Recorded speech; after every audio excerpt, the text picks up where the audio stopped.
वाहेगुरु जी का खालसा वाहेगुरु जी की फतेह। जो बोले सो निहाल, सत श्री अकाल।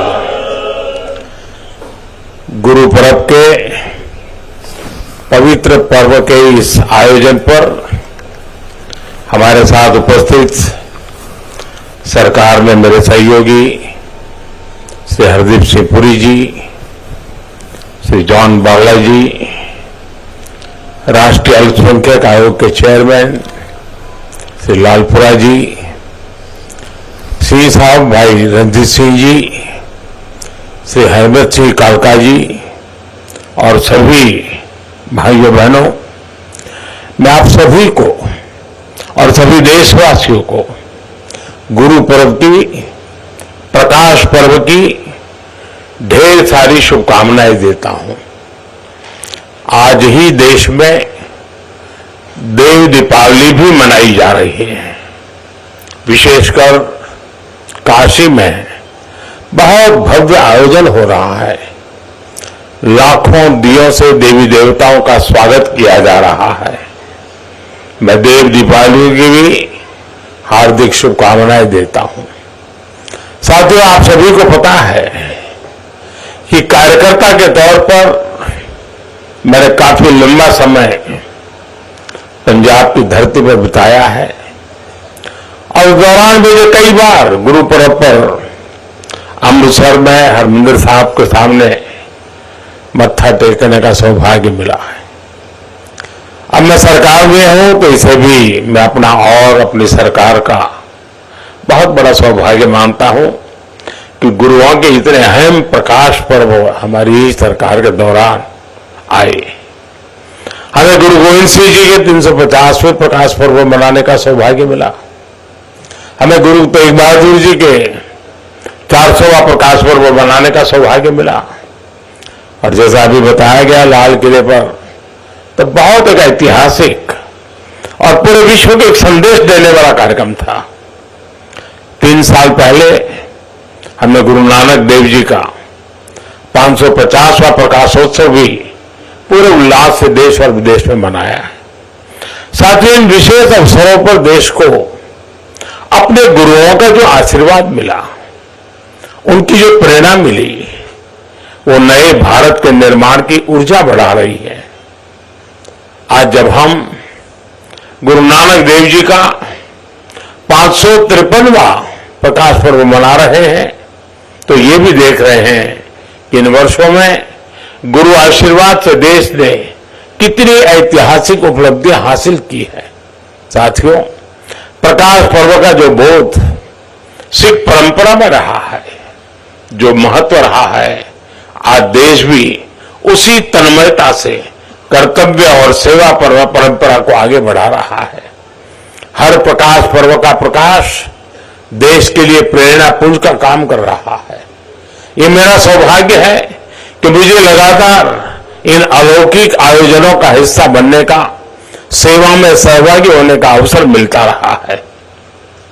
गुरु ग्रंथ साहब को शीश नवाने का ये सुख मिलता रहे, गुरुबाणी का अमृत कानों में पड़ता रहे और लंगर के प्रसाद का आनंद आता रहे, इससे जीवन के संतोष की अनुभूति भी मिलती रहती है और देश के लिए, समाज के लिए समर्पित भाव से निरंतर काम करने की ऊर्जा भी अक्षय बनी रहती है। इस कृपा के लिए गुरु नानक देव जी और हमारे सभी गुरुओं के चरणों में जितनी बार भी नमन करूं वो कम ही होगा। साथियों, गुरु नानक देव जी ने हमें जीवन जीने का मार्ग दिखाया था। उन्होंने कहा था, नाम जपो, कीरत करो, वंड छको, यानी ईश्वर के नाम जप करो, अपने कर्तव्य पर चलते हुए मेहनत करो और आपस में मिल बांट करके खाओ। इस एक वाक्य में आध्यात्मिक चिंतन भी है, भौतिक समृद्धि का सूत्र भी है और सामाजिक समरसता की प्रेरणा भी है।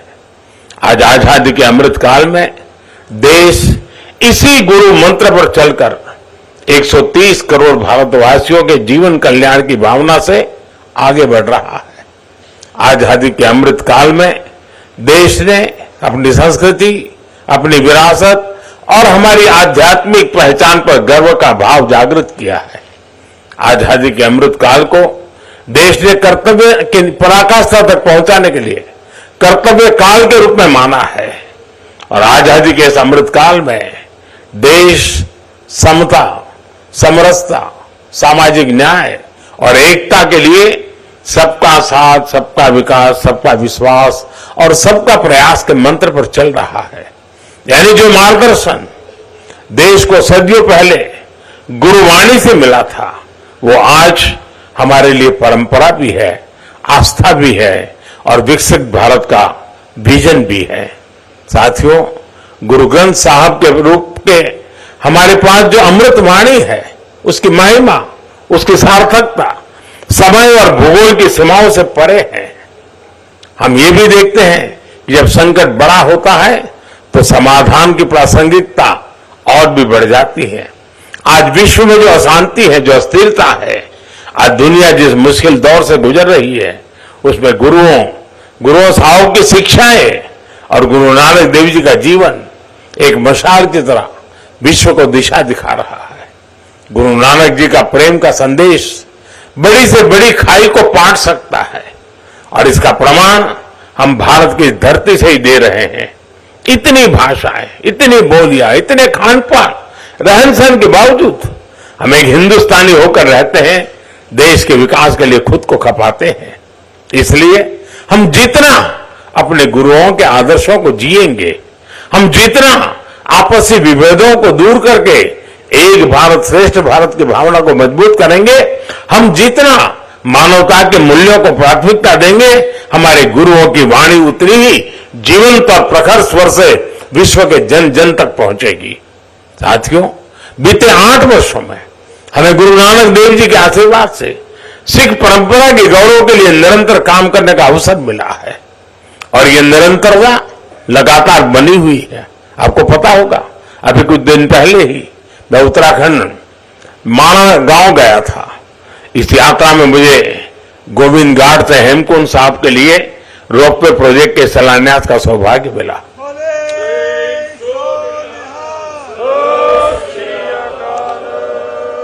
इसी तरह अभी दिल्ली ऊना वंदे भारत एक्सप्रेस की शुरुआत भी हुई है। इससे आनंदपुर साहब जाने वाले श्रद्धालुओं के लिए एक नई आधुनिक सुविधा शुरू हुई है।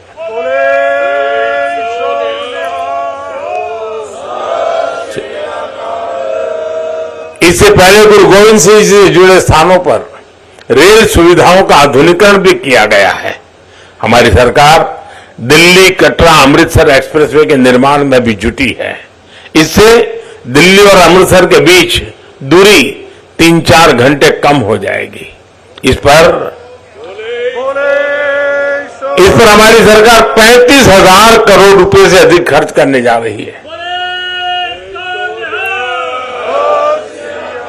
हरमंदिर साहब के दर्शनों को आसान बनाने के लिए यह भी हमारी सरकार का एक पुण्य प्रयास है।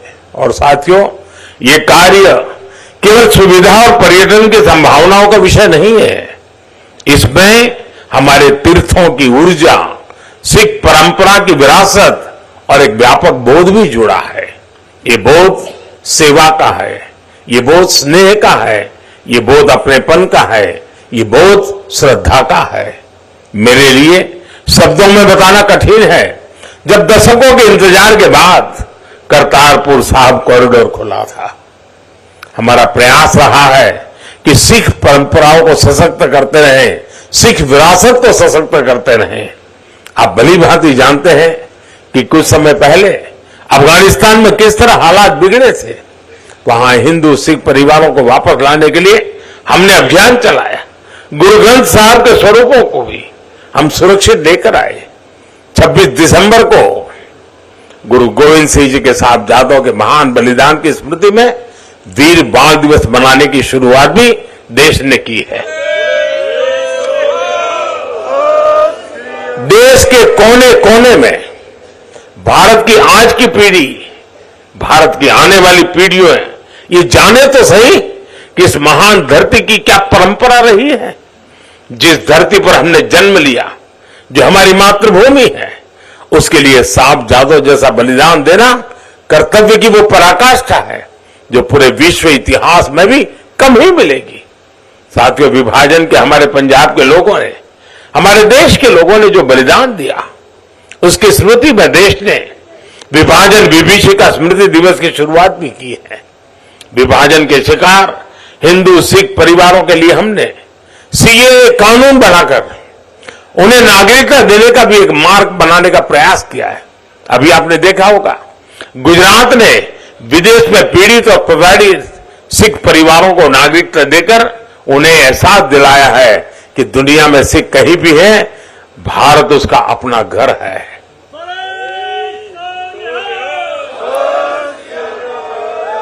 गुजरात का मुख्यमंत्री रहते हुए मुझे गुरुद्वारा कोट लखपत साहब के जीर्णोद्धार और कायाकल्प का सौभाग्य भी मिला था।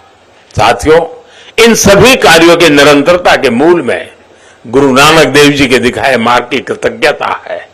इस निरंतरता के मूल में गुरु अर्जुन देव और गुरु गोविंद सिंह के असीम बलिदानों का ऋण है, जिसे पग पग पर चुकाना देश का कर्तव्य है।